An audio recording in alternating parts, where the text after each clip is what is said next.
জামালপুর জেলার বকশীগঞ্জ উপজেলার নঈম মিয়ার হাট একটি প্রাচীন জনপদের হাট। আর এই হাটের ছাড়াও প্রতিদিন এখানে বাজার বসে, কিন্তু এই বাজারের রাস্তার করুণ অবস্থা। একটু বৃষ্টি হলে এখানে পানি জমে যায় এবং এখানে জমে যায় কাদা। এই এলাকার মানুষ যারা বাজারে আসেন তাদের যাতায়াতের জন্য অনেক অসুবিধা হয়।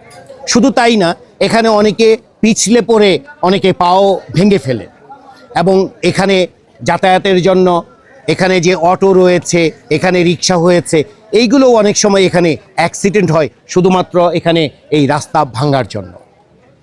যেহেতু এটি একটি গ্রামীণ জনপদের একটি গুরুত্বপূর্ণ বাজার, এখানে এই এলাকার প্রায় 10 গ্রামের মানুষ এখানে বাজার করতে আসে প্রতিদিন। আর শনিবার আর মঙ্গলবারে এখানে হাট বসে। এখানে রয়েছে গরুর হাটি, এখানে রয়েছে দইয়ের হাটি, এখানে রয়েছে সবজির হাটি এবং এখানে গবাদি পশু থেকে শুরু করে হাঁস মুরগি থেকে শুরু করে সবই কেনাবেচা হয়।